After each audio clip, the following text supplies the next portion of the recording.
Chamo agora para se manifestar sobre sucessão testamentária o professor Fernando Gaburri. Boa tarde a todos e todas, agradeço imensamente pelo convite.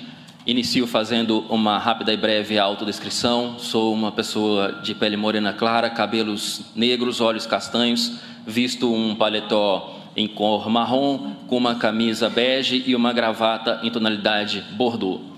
Eu vou falar alguns pontos sobre a sucessão testamentária, mas não antes de agradecer ao doutor ministro Belize pela oportunidade e ao grande amigo Pablo pelo convite pessoal que me fez para estar aqui, e gostaria de cumprimentar a todos mais uma vez, e iniciando pelo preâmbulo da Convenção da ONU sobre os Direitos das Pessoas com Deficiência, que reconhece a importância para as pessoas com deficiência de sua autonomia, independência e igualdade para poderem ter a liberdade para fazerem as próprias escolhas.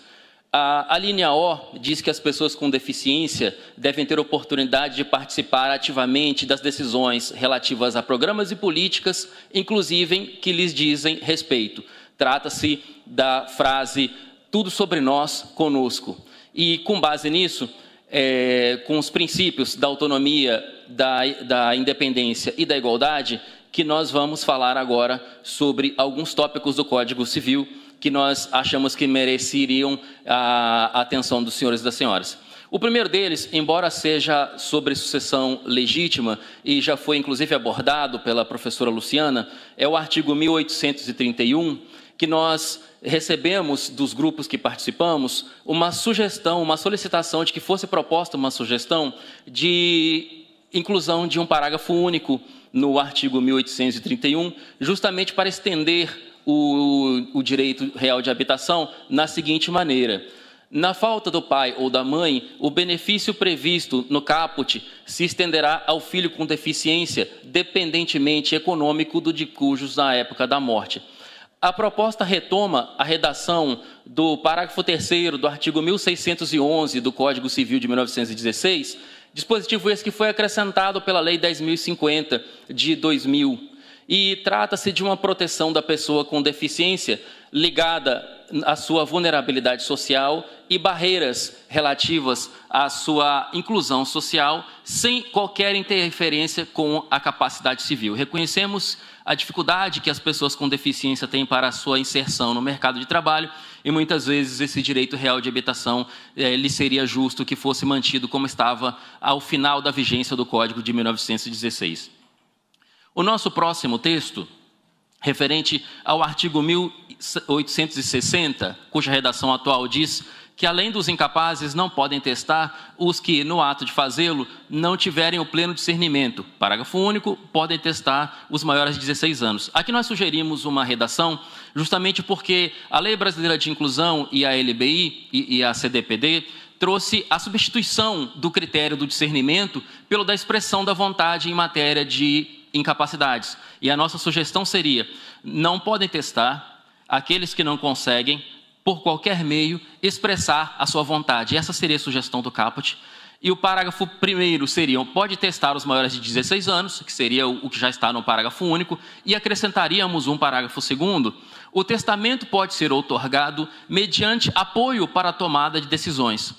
Então, a proposta de alteração do caput está de acordo com a CDPD e com a LBI, e o parágrafo 2º esclarece que a oferta de apoio, tipos tecnologias assistivas à pessoa com deficiência, não afeta o caráter personalíssimo do testamento. A decisão sobre o que testar e como testar será da pessoa, e os apoios terão natureza exclusivamente coadjuvante no auxílio da formação de última vontade. A este propósito, lembramos, nada impede, por exemplo, que uma pessoa sem deficiência solicite o apoio de um advogado para redigir ou para auxiliar na redação do seu testamento. Então, as tecnologias assistivas, no nosso entender, são bem-vindas para auxiliar o testador com deficiência e não implica em perda da característica de personalidade ou personalíssima do testamento.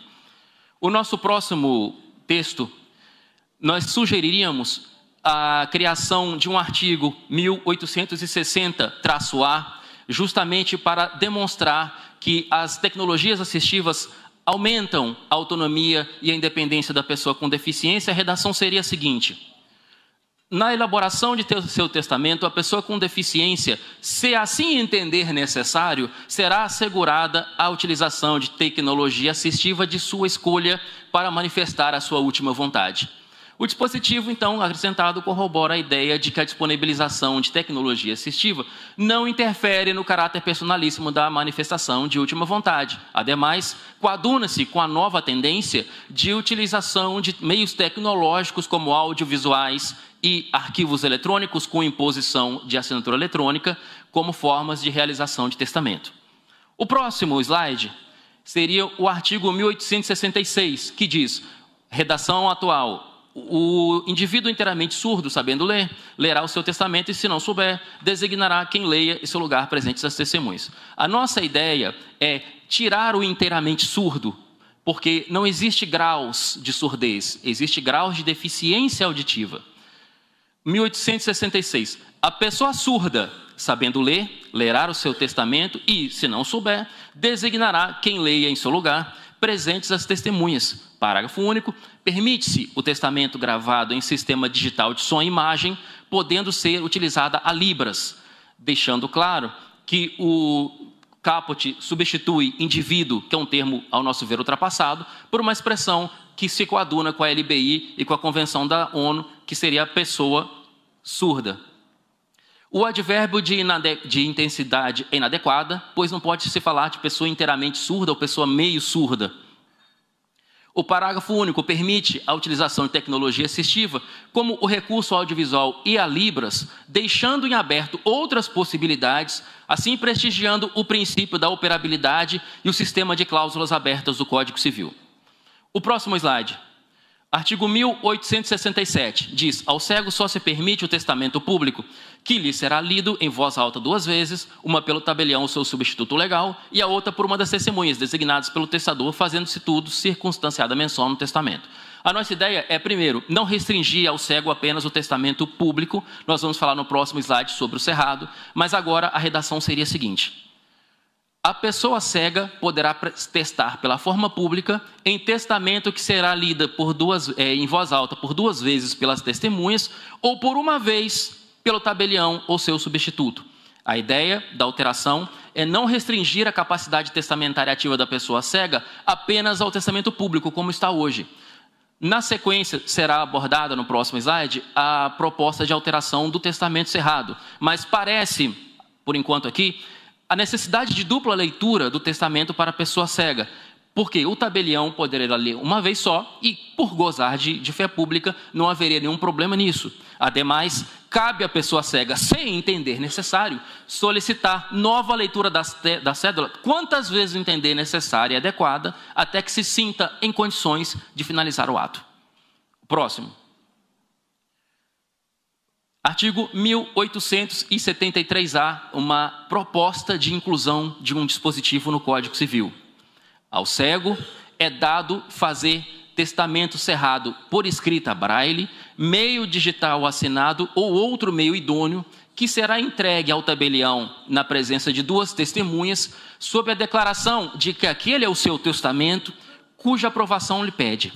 Parágrafo único. Ao lavrar o auto de aprovação, o tabelião declarará circunstâncias de se tratar de testador cego e que a sua entrega ocorreu na presença de testemunhas.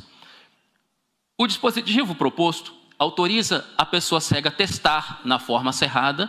O conteúdo do testamento poderá ser em braille com assinatura ao final, deixa eu explicar. O braille é uma escrita tátil, ela é escrita, depois ela pode ser ler de maneira tátil, e a pessoa cega que consegue assinar saberá onde acabou a escrita, porque ela é tátil, e logo abaixo ele pode assinar, e juntamente com ele as testemunhas.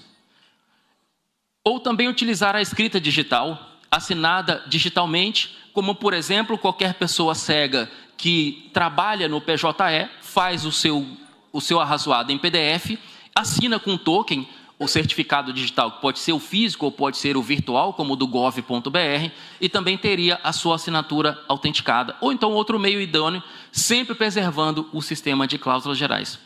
O conteúdo do testamento cerrado, é desconhecido do tabelião, que atua apenas na lavratura do auto de aprovação, na presença de duas testemunhas, certificando que se trata de um testador cego, que aquele é o seu testamento, cuja aprovação recai.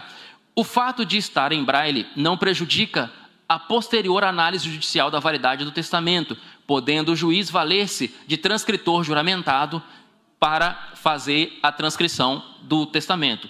O braille foi oficializado no Brasil pela Lei 4.169 de 1962 e, a propósito, nos termos do artigo 1871, o testamento cerrado pode ser redigido em língua estrangeira, que inclusive pode ser desconhecida do tabelião, o que não impede a formalização do ato e, no momento da sua apreciação, o juízo poderá valer-se de tradutor juramentado. Então, quem pode o mais, quer escrever em língua estrangeira um testamento cerrado, pode o menos, quer escrever em braille, que é uma escrita, inclusive, na língua portuguesa e oficializada pelo Brasil. Senhoras e senhores, com essas propostas, entendemos que os princípios convencionais e constitucionais da autonomia, independência e igualdade da pessoa com deficiência estejam sendo devidamente prestigiados e resguardados. Com isso, agradeço a atenção de todos. Muito obrigado.